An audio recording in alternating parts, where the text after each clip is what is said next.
plató de Redacción Médica recibe hoy a Mónica García, ministra de Sanidad. Cuando se cumple un año de su llegada al Ministerio, analizaremos qué se ha hecho en todo este tiempo y lo que todavía queda por hacer. En efecto, la ministra viene no solo para analizar todo lo que ha pasado en este año, que ha sido intenso, sino también todo lo que está por llegar.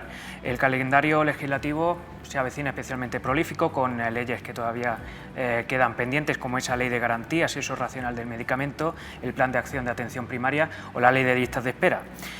Como telón de fondo se encuentra evidentemente la negociación del Estatuto Marco, en el que se tocan apartados sensibles para el colectivo sanitario, como es el de la reducción de guardias, la jubilación anticipada o la reclasificación profesional. Como colofón, la ministra llega a esta casa en un contexto difícil para la continuidad del sistema de Muface. Las compañías aseguradoras mantienen las reticencias de seguir sosteniendo el modelo con la oferta actual del Gobierno. Veremos a ver qué dice la ministra.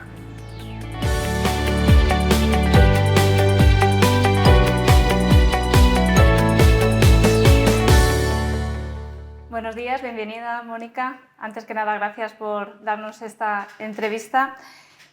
Justo repasando la actualidad, hemos visto que justo hace 5 años, en noviembre de 2019, nos sentábamos en este mismo plató de Redacción Médica para hacer una entrevista de cara a las elecciones generales que había ese año y las que concurría bajo el paraguas de Más País. De esa entrevista me ha hecho gracia una frase que me dijo, que desde el Ministerio de Sanidad se pueden hacer políticas útiles para todo el Estado español, ¿no? Reflexionábamos de aquellas. Se ha cumplido un año de su llegada al Ministerio de Sanidad como ministra. ¿Qué destacaría de este tiempo y qué le hubiera gustado que se desarrollase con más celeridad?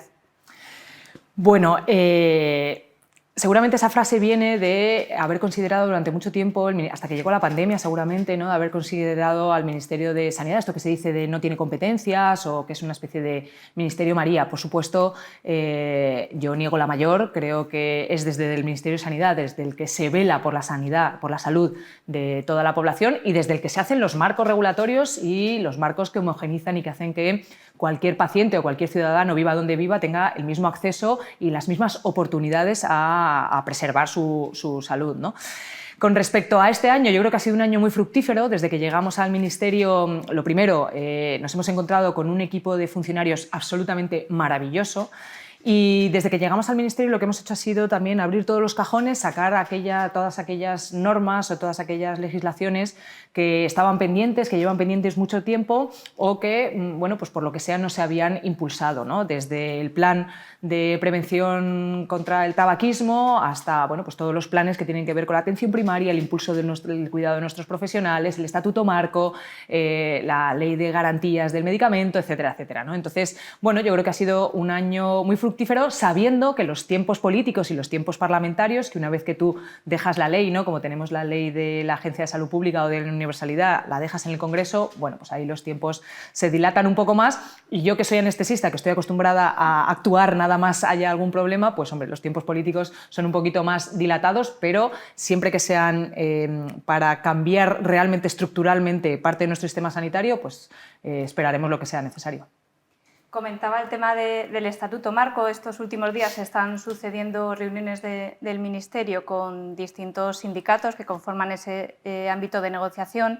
Sobre la mesa están 2 banderas, además de su partido y bueno, de toda su trayectoria política, como comentábamos antes, que es la reducción de jornada y la eliminación de las guardias 24 horas. En este sentido, me gustaría saber en qué punto se encuentran ahora mismo esas negociaciones, si esa adaptación de jornada va a tener en cuenta las especificidades, ¿no? de cada profesión sanitaria, ¿no? Y cómo se puede pasar de esas jornadas que ahora mismo todavía están en algunas comunidades en 37,5, 35, a no sé si las 17 horas que se pusieron sobre la mesa, lo pusieron los sindicatos sobre la mesa. ¿Cómo está toda esa negociación? Bueno, el Estatuto Marco es una de las normativas que ahora mismo rige la calidad del trabajo de nuestros profesionales, que está más obsoleta, ¿no? Nos seguimos rigiendo por una ley del año 2003 que ya en algunos de sus artículos ya tenía artículos que eran completamente preconstitucionales, algunos de ellos, ¿no?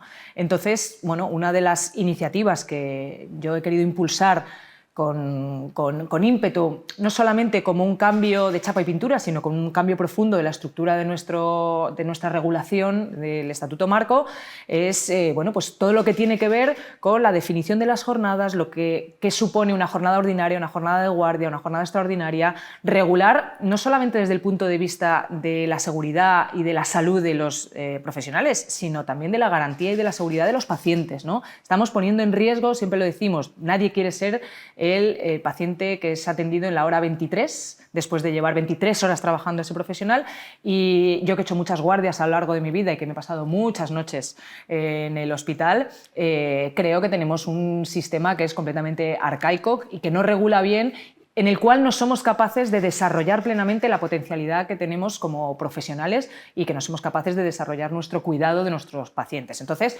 bueno, como los cambios profundos requieren también negociaciones profundas y requieren también reflexiones profundas, ¿no? Y no solamente hablamos de la jornada, hablamos de la profesionalización de la gestión, hablamos también de la carrera profesional, hablamos de la gestión por competencias, hablamos de la reclasificación, hay muchísimas cosas de muchísimo calado que estamos hablando en el Estatuto Marco y por eso lo estamos haciendo con especial cuidado, ¿no? Hablando bilateralmente con con todos los sindicatos implicados, pero no solamente con los sindicatos, no solamente con los actores del ámbito, sino también bueno, pues con expertos, sociedades científicas, colegios profesionales, etcétera, etcétera, porque creo que esta es la norma que va a cambiar en un futuro la manera de regular nuestra manera de trabajar. Comentar el tema del futuro, ¿en qué plazos estamos hablando de que esa nueva reforma esté lista o haya un acuerdo con las partes implicadas, con los profesionales? Bueno, se lleva trabajando ya mucho tiempo, ¿no? Y hay muchas partes de la norma que están ya muy trabajadas y que obviamente esas las hemos recogido y las vamos a desarrollar. Y luego, pues eso, yo creo que había determinadas innovaciones dentro de nuestro sistema sanitario que requerían de una reflexión y de un tiempo pausado para poder pensar cómo se pueden aplicar tanto jurídicamente como en la vida real, ¿no? Esto pasa un poco con los fármacos, ¿no? Una cosa es un ensayo clínico y otra cosa es cómo se aplica en la vida real. Y entonces, para eso yo creo que necesitamos también un diálogo, que es lo que estamos teniendo, con consejeros, con comunidades, ay, que se me cae todo, con consejeros, con comunidades, con sociedades científicas y, por supuesto, con los sindicatos, ¿no? Y, bueno, pues en eso estamos.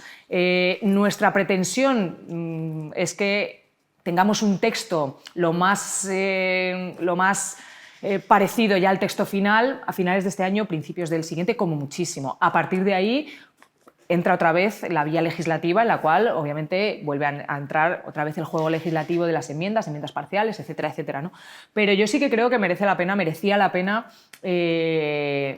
plantearse el Estatuto Marco desde un cambio de reconstrucción profunda de nuestro régimen jurídico, desde nuestro régimen de ordenación profesional, porque es que el Estatuto Marco tiene elementos que son todavía más precarizantes y más precarios que el Estatuto de los Trabajadores, ¿no? Y entonces, bueno, yo creo que nadie entiende que los médicos y médicas seamos de las pocas profesiones que trabajamos 24 horas y seguimos trabajando y al final acumulamos a lo largo de la semana un número de horas absolutamente incompatible básicamente con la buena praxis, y nadie entiende además que haya determinados elementos jurídicos que hagan que encima debamos horas, ¿no? O sea, no solamente haces horas nocturnas y horas de penosidad, sino que además le debes horas a la administración y no cuentan como hora trabajada, ¿no? Yo te puedo asegurar que la hora de la 1 de la mañana a las 6 de la mañana son horas trabajadas y muy trabajadas, entonces no tiene ningún sentido que no cuenten. Pero más allá de eso,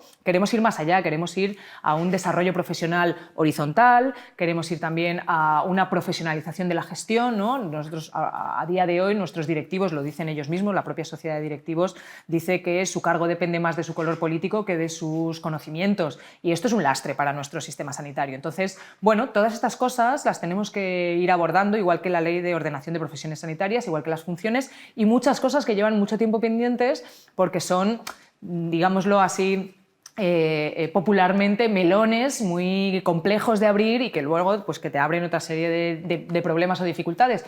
Pero hemos venido al Ministerio a hacer política de corto, de medio y de largo plazo. Comentaba el tema de las competencias, que también se engloba dentro de esa reforma del Estatuto Marco.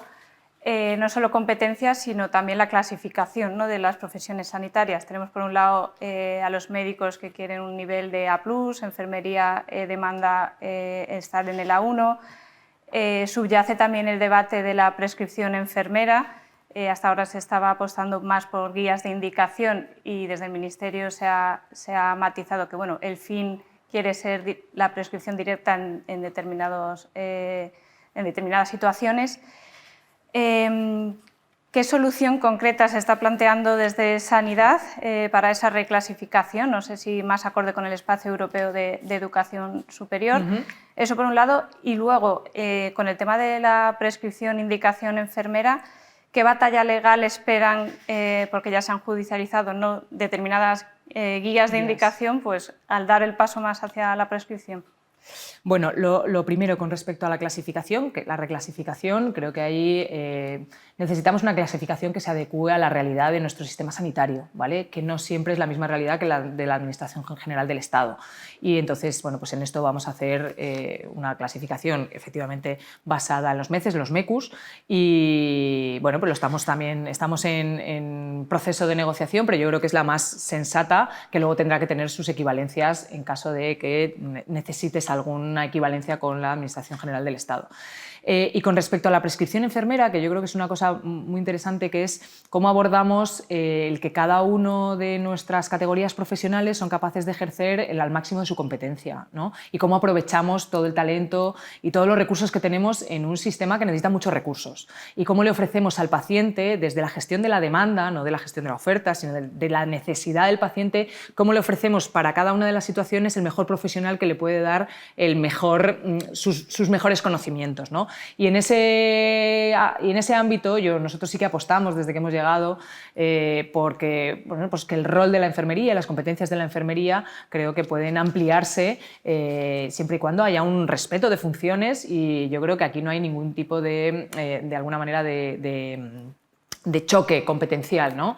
Los médicos y las enfermeras y el resto de las categorías hemos aprendido durante estos años a trabajar de manera multidisciplinar, y yo creo que está bien que cada uno también sepamos cuáles son los límites, que son límites que nos ponen nuestras capacidades y nuestro conocimiento. Nadie quiere hacer nada para lo que no está formado, y lo que sí que queremos es que todos los pacientes tengan la mejor asistencia dada por el profesional que en ese momento le toca y que le va a ofrecer el mejor conocimiento, ¿no? Entonces, en este sentido, sí que queremos elaborar y queremos desarrollar la prescripción enfermera, ¿no? o ampliar los roles y las competencias, ¿no?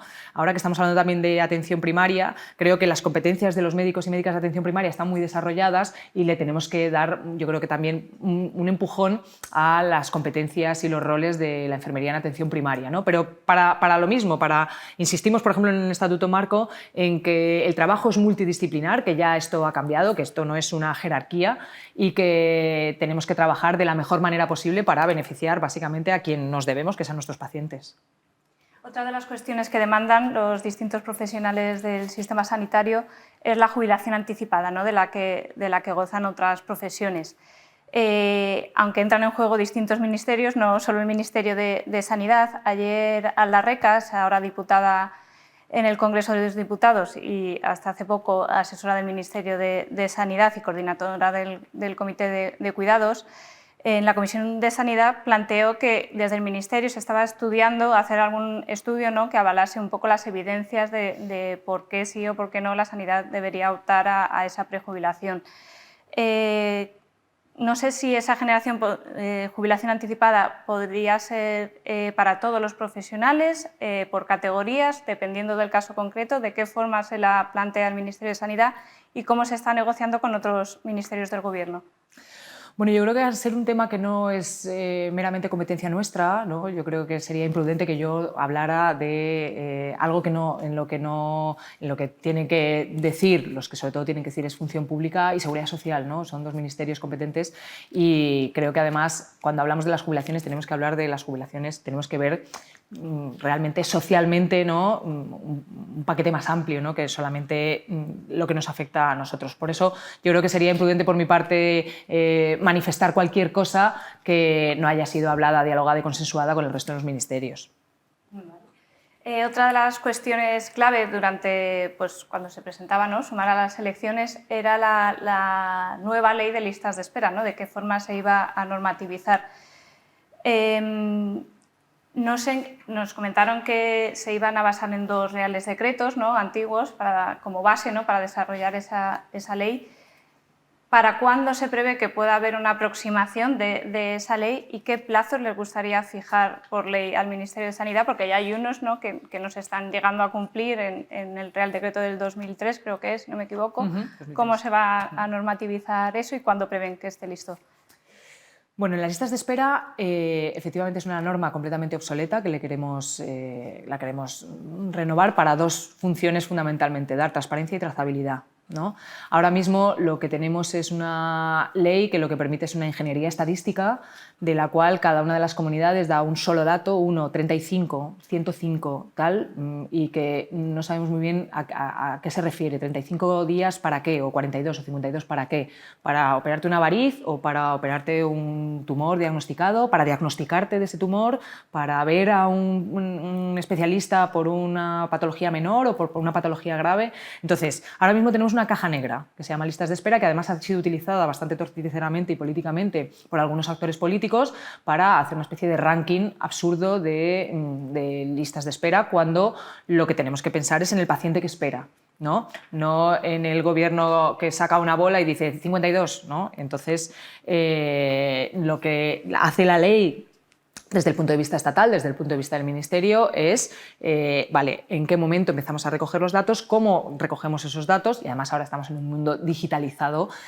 somos capaces realmente de saber cada una de los procedimientos por los que pasa un paciente, desde que va a atención primaria, le ve su médico de atención primaria, le manda una prueba, esa prueba la ve un especialista, el especialista le manda una cirugía, esa cirugía se realiza, ¿no? Entonces, esa trazabilidad es importante, y es importante dependiendo de los procesos, porque tenemos una ley de lista de espera que solo aplica a 9 procedimientos que son los más frecuentes, pero que no son los que más me importa a mí saber. A mí no sé si me importa mucho saber cuánto se tarda en operar un juanete. Si es incapacitante, sí, pero si no, igual, bueno, pues un juanete, una variz pueden esperar. Lo que no puede esperar es un proceso oncológico, lo que no puede esperar es un diagnóstico, o lo que no puede esperar es una consulta a un psicólogo o un psiquiatra que dure meses entre que te ve la primera vez y las sucesivas, ¿no? Entonces, toda esa transparencia es la que nosotros queremos dar desde nuestro Real Decreto. Y con respecto a los plazos, es muy difícil marcar plazos si no marcamos primero qué es lo que... ¿Cómo lo vamos a gestionar, ¿no? ¿Cómo vamos a gestionar la lista de espera? Porque hay una parte estructural de una mala gestión de las listas de espera, que normalmente se hacen planes de choque, ¿no? Casi todas las comunidades tienen un plan de choque que no soluciona la parte estructural, ¿no? Entonces, bueno, yo creo que ahora mismo tenemos todas las herramientas para poder hacer un diagnóstico real de qué está pasando. Hay en comunidades donde los pacientes de dolor, que está dentro de mi especialidad, esperan un año. Eso no tiene ni pies ni cabeza, que tú para una consulta de dolor tengas que esperar un año, o que tengas que esperar 6 meses, bueno, para un proceso de salud mental infanto-juvenil. No tiene ningún sentido. Estamos cronificando patologías, estamos haciendo, no solamente ya desde el punto de vista clínico y sanitario, sino desde el punto de vista económico, ¿no? La cantidad de gente que está de baja esperando a que se le resuelva su problema. Entonces, tenemos que darle la vuelta a la concepción que tenemos de lista de espera. Esto no es una carrera, a ver quién lo hace en menos días y para poder publicarlo y decir, mira qué bien lo hago. No, esto es una carrera por ver quién lo hace más transparente y quién es capaz de hacer una trazabilidad que dé respuesta a las patologías de los pacientes, no a los titulares de los gobiernos, ¿no? Y entonces, en ese aspecto, tenemos un grupo de trabajo con las diferentes comunidades en el Consejo Interterritorial y además estamos trabajando desde un grupo de expertos para ver cómo hacemos que la lista de espera sea realmente la herramienta para poder acceder a nuestro sistema sanitario, ¿no? Que no sea el impedimento, sino que sea la herramienta de gestión para poder dar respuesta a la demanda. ¿Cuándo se prevé tener un primer documento un poco de la actualización normativa? Pues también relativamente pronto, o sea, lo tenemos todo más o menos así perfilado, sobre todo tenemos claro lo que queremos hacer, ¿no? Y tenemos claro dónde queremos ahondar, insisto, transparencia y trazabilidad. Y tenemos claro también que tenemos las herramientas y los datos para hacerlo. Solo nos falta, 1, que se haga la ley, por supuesto, y 2, que se cumpla. ¿vale? Porque luego está ese pequeño, ¿no? Esas pequeñas vías de salida con la cual no se cumple la ley para poder un poco, ¿no?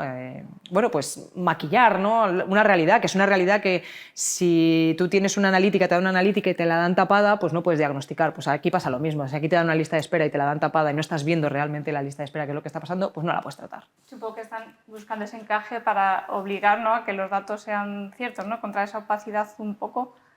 Bueno, que los datos no sean ciertos a quien perjudicas a los pacientes. Y sobre todo, yo me imagino un paciente que lleva esperando meses a que le hagan el diagnóstico, que le vean en la consulta y que luego salga un titular diciendo que en su comunidad es la que menos lista de espera tiene. Y hombre, es una falta de respeto, ¿no? Pero sobre todo porque, y vuelvo a insistir, los propios profesionales queremos saber, queremos decirle a nuestro paciente, mira, tú tienes este procedimiento, para este procedimiento en este hospital y en esta comunidad, la media de lo que se espera es esto. Y lo que vas a tener que esperar es esto. O vamos a hacer un plan de choque para que en tu patología, con tus condicionantes, pues en menos de 2 meses estés operado o tengas un diagnóstico, ¿no? Pero vuelvo a insistir, estamos haciendo negacionismo de la gestión, de la buena gestión sanitaria, ¿no? Entonces hay guías de buen hacer dentro de las listas de espera. Hay comunidades que creo que, bueno, pues que por lo menos ponen interés en que realmente se resuelva el problema de los pacientes, no el problema de la administración en cuanto a dar los números, ¿no?, sino el problema de los pacientes. Y entonces en eso es en lo que el Ministerio va a trabajar. Y en eso es en lo que cuando hablamos con los consejeros uno a uno están completamente de acuerdo, ¿no?, en que tenemos que trabajar en cómo hacemos un buen diagnóstico. Si me permite, ministra, vamos a cambiar de bloque, aunque sigue centrado en el hacia dónde vamos, porque además en el corto plazo apremia un calendario normativo que viene bastante apretado. En el horizonte más inmediato está, por ejemplo, ese proyecto de creación de la Agencia Estatal de Salud Pública, también el de la Ley de Garantías del Medicamento. ¿Se llegará a tiempo para tenerlo a tiempo antes de que finalice el año o nos retrasamos ya a 2025?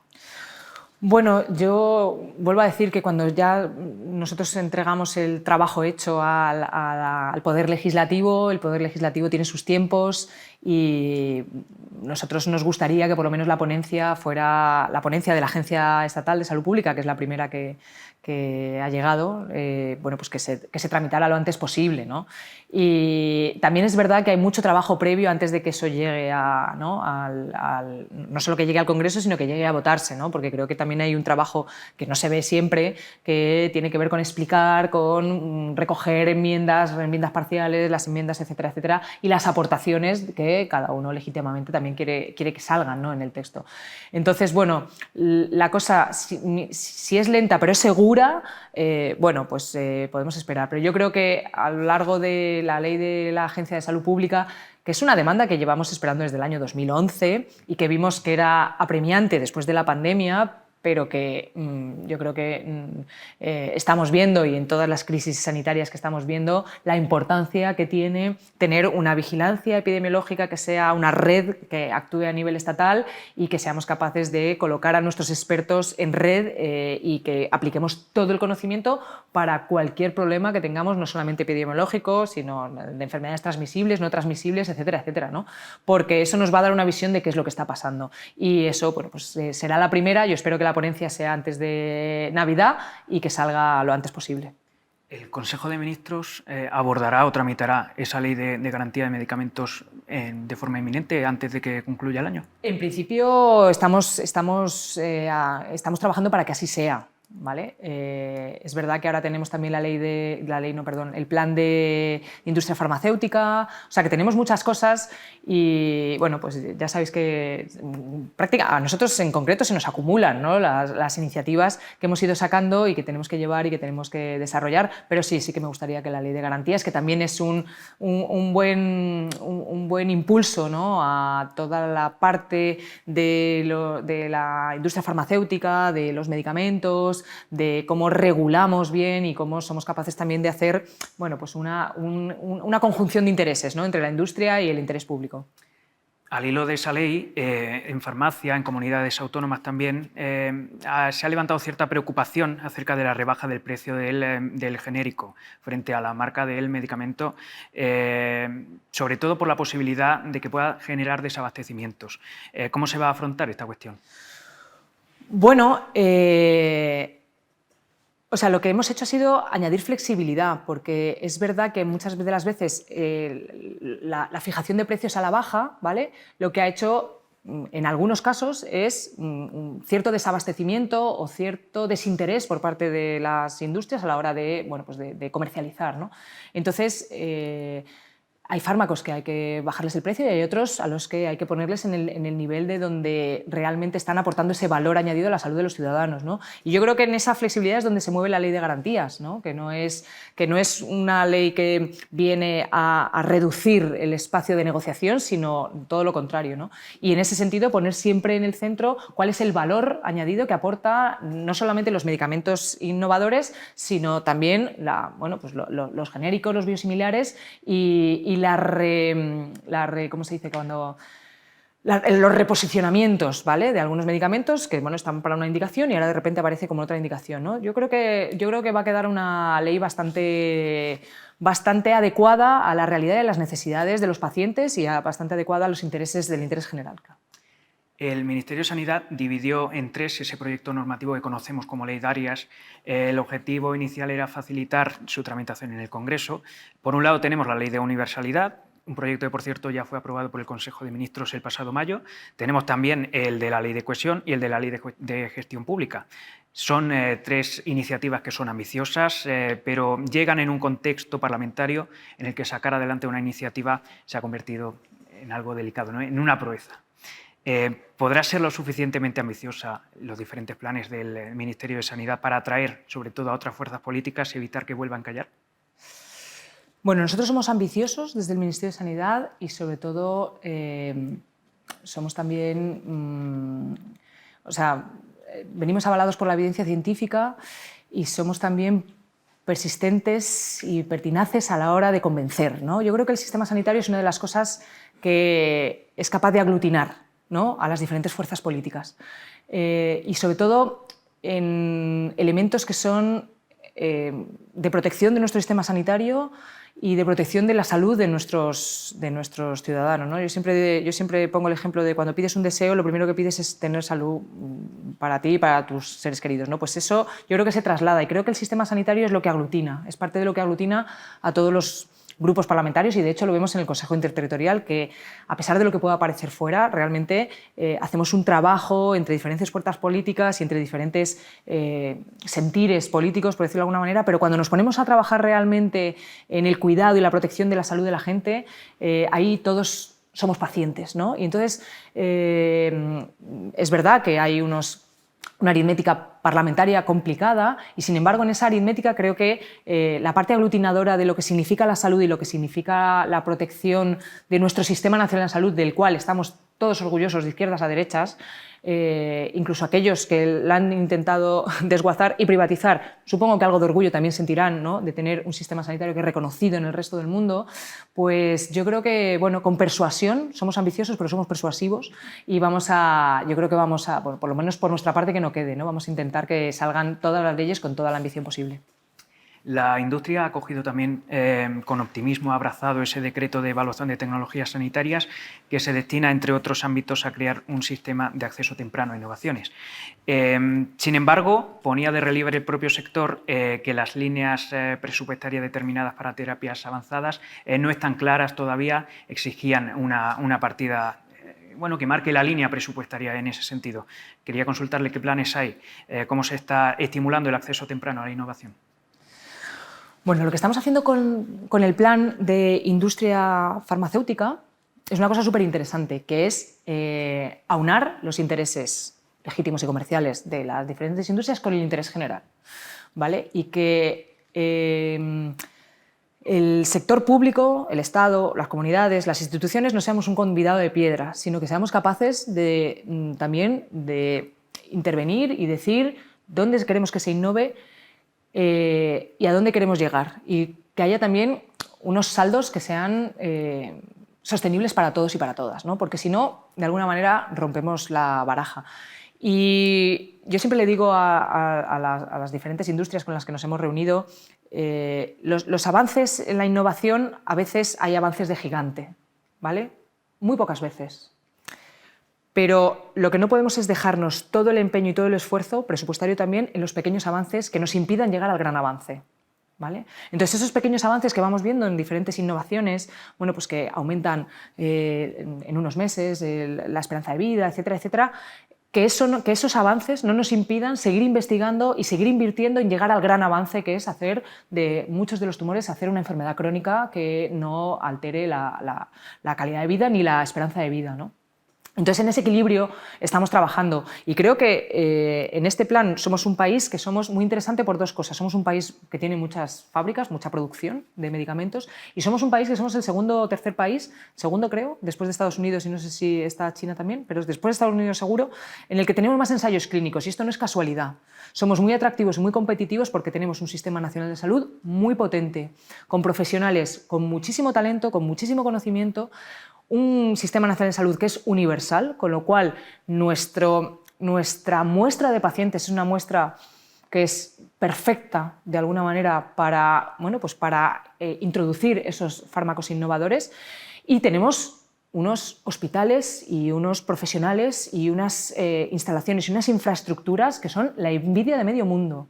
Y eso también hay que ponerlo en la balanza, ¿no? Porque siempre hay una discusión de cuál es el coste que tiene para la industria innovar, cuál es el coste que tiene para el sistema sanitario público que la innovación se realice en nuestros hospitales, con nuestros profesionales y con nuestros pacientes. Entonces, esa balanza es la que nosotros queremos regular, ¿no? Ahí, en la parte de evaluación de tecnologías que decías, de alguna manera el tablero está muy claro, ¿no? Hay evidencia científica y la evidencia científica va avanzando, un medicamento puede empezar teniendo unos efectos secundarios y luego acabar teniendo otros, etcétera, etcétera, y se va avanzando todo el rato, ¿no? Pero está muy claro, un medicamento es eficaz, ¿vale? Y lo que no está tan claro es la eficiencia, ¿vale? Vamos a poner el denominador también de cuánto nos cuesta y cuál es el esfuerzo que estamos haciendo todos como españoles, porque esto lo estamos pagando con los impuestos, cuál es el esfuerzo que estamos haciendo todos para esa pequeña innovación o para llegar a esa gran innovación, ¿no? Entonces, bueno, en ese saldo es en lo que creo que nos estamos poniendo de acuerdo con la industria y, sobre todo, que el Estado, las instituciones y lo público tiene mucho que decir, desde que se innova, desde que se investiga hasta que se desarrolla y se comercializa ese fármaco, ¿no? Tiene mucho que decir. No queremos solamente ser un mero espectador de cómo fluye el mercado, porque el mercado está influido por el interés general. Y el interés general es que todos y cada uno de nosotros podemos ser pacientes de todas y cada una de esas enfermedades. Entonces queremos la mejor innovación, pero también queremos un sistema sostenible que abarque y que llegue a todos los pacientes. Volviendo un poco a temas más de debate, ¿no? En los últimos tiempos, sin duda es Muface, ¿no? El que en las últimas semanas ha llevado el mayor protagonismo. Hace unos días el Ministerio de Sanidad hacía público un informe, ¿no? En el que analizaba la viabilidad de asumir dentro del sistema sanitario público a todos aquellos mutualistas de Muface en el caso de que el modelo acabase. Ese informe se derivó a Función Pública. No sé qué les ha trasladado el ministro en este sentido. ¿Qué les ha dicho Óscar López? A ver, el Ministerio de Función Pública está negociando desde hace tiempo. Cuando en esa negociación hay un concurso que se queda desierto, nosotros obviamente tenemos que abrir un plan B, que lo haría cualquier responsable, cualquier cirujano o cualquier profesional que ve que no funciona el plan A, el plan B. Y el plan B significa qué pasaría si ese concurso, que dejan desiertas las aseguradoras porque no les será rentable. Quiero decir, esto yo lo quiero dejar claro, son las aseguradoras las que hacen un plan de negocio y dicen Mugeju y ISFAS sí, pero Muface no. ¿Vale? Seguramente por el envejecimiento de la población, la cronicidad y la pluripatología que estamos viviendo en todo nuestro sistema sanitario, pero que hasta ahora esa selección de riesgos pues, no les había impactado de tal manera. Entonces, en ese plan dicen nosotros, en estas condiciones, no nos es rentable. Y lo que hacemos desde el Ministerio de Sanidad es muy sencillo, hacemos un informe y decimos, vale, tenemos un plan B. Si este concurso se queda desierto, ¿qué capacidad o cómo va a impactar en las diferentes comunidades? Porque no tiene un impacto en todas las comunidades. ¿Y cómo va a impactar en las diferentes franjas etarias? Porque desde el año 2012 se ha aumentado un 75% de los funcionarios que han elegido la sanidad pública. ¿vale? Y estamos viendo cómo del 1,5 millones de personas que pertenecen a MUFACE, mutualistas, ya tenemos un 32% que ya han elegido la sanidad pública, ¿no? Y lo que hacemos es un informe, es cómo impactaría en cada una de las comunidades y en cada una de las franjas etarias. Y decimos, es perfectamente asumible para la sanidad pública, ¿vale? Estamos hablando, en algunas comunidades hay algunas que les afecta un 3%, Ceuta y Melilla les afecta más intensamente, un 4%, pero en el resto estamos hablando, en concreto las que más se han quejado, les afecta un 2%, ¿no? El problema de las listas de espera no son los mutualistas ni los inmigrantes. El problema de las listas de espera y que se incremente la lista de espera es una mala gestión o una infrafinanciación, si me apuras. Pero, claro, nosotros lo que venimos a desmontar es el bulo de si vienen los mutualistas el sistema se rompe. No, eso no es verdad, ¿vale? Si vienen los mutualistas, por supuesto les acogemos porque nosotros no hacemos un plan de negocio, el sistema sanitario no hace un plan de negocio, todos los pacientes son rentables, no miramos la rentabilidad, y si vienen los mutualistas tendremos que hacer, bueno, pues una reintegración ordenada por patologías, cuidando bien cuáles son las necesidades de todos y cada uno de ellos y haciendo obviamente, seguramente planes de choque. Pero aquí también tengo que decir una cosa, y es que yo, que soy una enamorada y profundamente orgullosa de nuestro sistema sanitario, es que creo que les estamos ofreciendo el mejor sistema sanitario. El mejor sistema sanitario que tiene sus dificultades, por supuesto, pero que yo para los funcionarios públicos quiero el mejor sistema sanitario. De hecho, a todo mi entorno que tiene muy fácil le digo...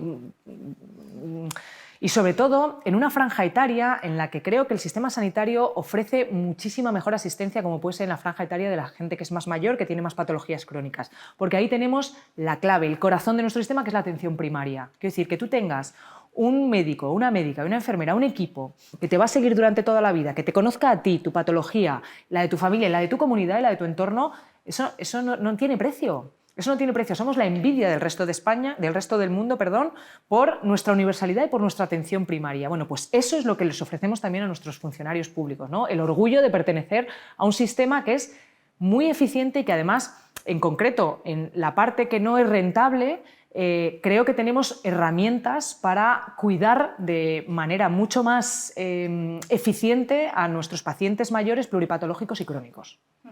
Hablando de empleados públicos también, Europa se ha pronunciado en distintas ocasiones, también esta semana distintos tribunales, creo que en Madrid y en Canarias, sobre el tema de la interinidad excesiva de los funcionarios públicos, entre ellos los profesionales de la sanidad. Tal y como está la ley, ahora mismo no se les puede hacer fijos sin las vías, ¿no?, tradicionales, concurso-oposición. ¿Qué otras vías se están barajando para solucionar esa temporalidad excesiva que hay en la sanidad española, en nuestro caso concreto?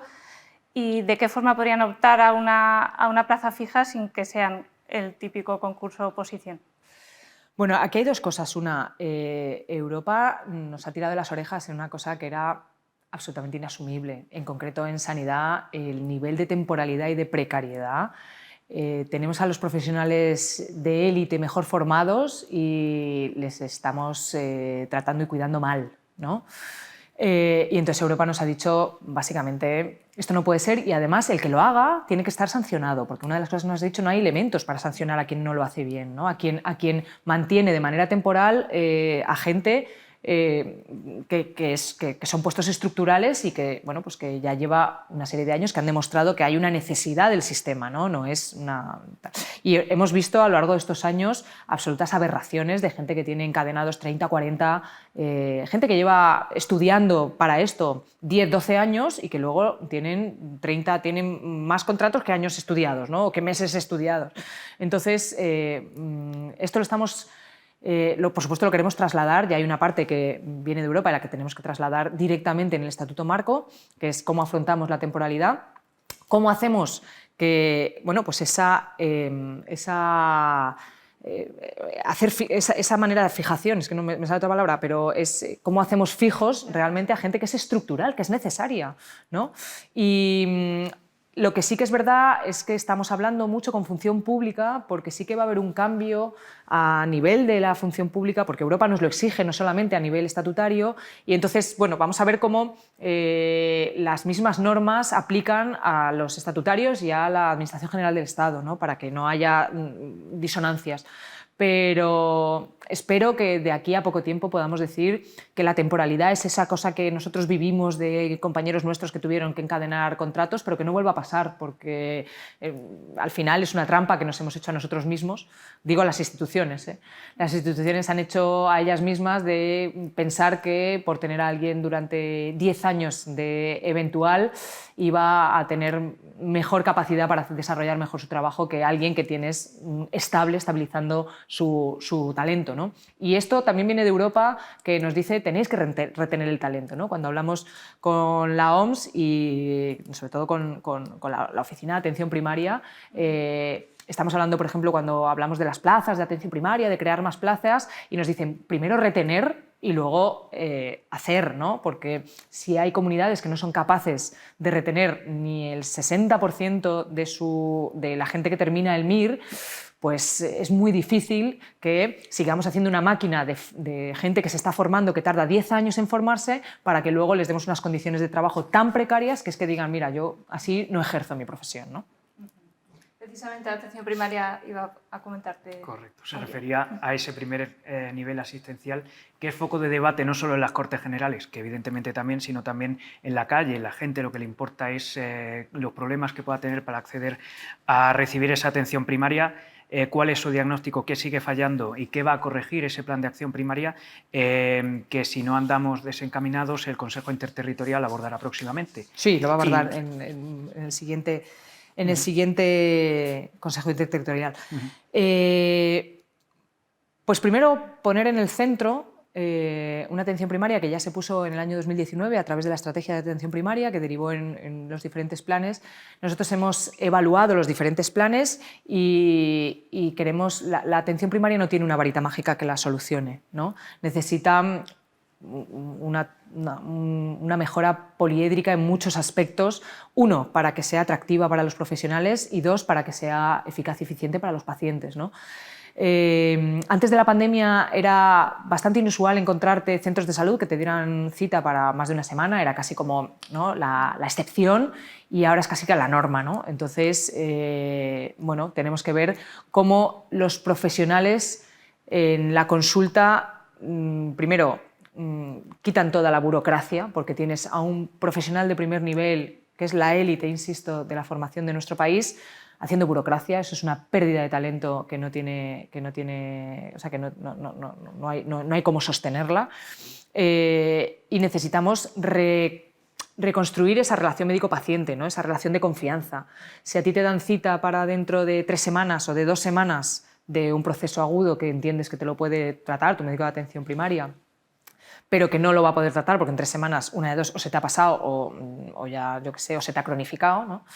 Y tú eres el profesional que a ese paciente que lleva tanto tiempo esperando le vas a poder dedicar solamente 2 minutos o 3 minutos, pues ahí se rompe todo el sistema. Es que en ese encuentro de alguien que lleva esperando tanto tiempo con alguien que tiene una agenda de 60 pacientes, se rompa el sistema. Entonces, primero, tenemos que abordar cómo desburocratizamos, luego cómo damos más roles y más competencias a otras categorías para que puedan también aliviar de alguna manera las necesidades que tienen o la demanda que tienen los pacientes. Tenemos que hacer hincapié en los equipos de apoyo, ¿no?, de los propios centros de atención primaria, que incluyen, pues, obviamente, toda la parte de salud mental, toda la parte de fisioterapia, o sea, todo lo que engloba trabajadores sociales, etcétera, etcétera, que no es solamente la parte más sanitaria o más médica, ¿no? Y luego, una cosa que nosotros defendemos mucho, que es en lo que ponemos muchísimo énfasis dentro del plan de atención primaria, es en la longitudinalidad, ¿vale? Que es que tu médico te vea durante todo el tiempo posible, que tu médico sea tu médico de toda la vida, ¿no? Esta frase que se dice mucho, es que es mi médico de toda la vida. Bueno, pues tu médico de toda la vida es que se ha demostrado que tener un médico de toda la vida, entre comillas, disminuye los ingresos, disminuye la mortalidad y, bueno, pues disminuye el consumo de fármacos. Entonces, si ahora mismo si inventáramos una sola pastilla que hiciera esas 3 cosas, estaríamos pagando millonadas por esa fórmula. Bueno, pues esa fórmula magistral se llama longitudinalidad, y es que tu médico te vea tu médico o tu enfermera te conozca y te vea durante todo el proceso de tu vida, ¿no? Entonces, por eso es importante reflotar la atención primaria, ¿no? Y por eso es importante que cuando un residente termina su residencia le des las mejores condiciones laborales posibles para que pueda ejercer lo mejor posible todo lo que ha aprendido durante los últimos 12 años, ¿no? Si tú le pones a ver 60 pacientes y es una especie de call center de pacientes, pues obviamente nos encontramos con profesionales frustrados y con pacientes mal atendidos, ¿no? Y le tenemos que dar mucho énfasis a la parte de, se llama medicina familiar y comunitaria, ¿vale? Le tenemos que dar énfasis a la parte de comunidad y a la parte de la familia y a la parte de la prevención, todo eso a lo que los médicos, médicas y enfermeras no están llegando porque están de alguna manera atendiendo lo inmediatamente siempre urgente, ¿no? Entonces, bueno, hay que hacer un abordaje muy multidisciplinar y muy poliédrico y yo creo que va a haber un momento en el que todo eso se aúne y haya una mejora sustancial, ¿no? Pero hasta que eso ocurra, pues tenemos que ir haciendo todas las mejoras parciales. Una de las fórmulas que se han llegado a tantear para agilizar, para desburocratizar también el proceso es esa implantación, esa autojustificación de baja por patologías menores. ¿En qué situación se encuentran estos planes? ¿Cómo están las negociaciones? Bueno, van bien. Yo creo que nos avala el sentido común, nos avala la evidencia científica, nos avalan los profesionales y la lógica, ¿no?, de desburocratizar desde hace mucho tiempo, ¿no?, que es una de las demandas que lleva haciendo los profesionales de atención primaria desde hace mucho tiempo. Y como no es una cosa que competa solamente al Ministerio de Sanidad, pues es verdad que estamos a ver cómo se puede implantar. Y bueno, yo creo que sería una de las cosas que aliviaría mucho nuestro sistema sanitario y pondría en valor el tiempo que te dedica un médico, una médica o una enfermera, ¿no? O sea, sobre todo un médico o una médica, ¿no? En algo que es tan sencillo como que tú te pones malo, primero se lo cuentas a tu jefe y luego se lo cuentas a tu médico de cabecera, ¿no? Bueno, pues cuéntaselo a tu jefe y luego que haya una parte burocrática que no tengas que hacer perder ni tú el tiempo ni hacer perder el tiempo al profesional para avalar una cosa que tú ya has justificado previamente, ¿no? Dos preguntas muy rápidas para concluir. En los últimos meses Sumar ha habido unos momentos convulsos, primero con el anuncio de Yolanda Díaz de abandonar el liderazgo de la formación y después con la salida de Íñigo Errejón tras una serie de acusaciones de agresión de distintas mujeres. ¿Está en peligro Sumar y su proyecto sanitario?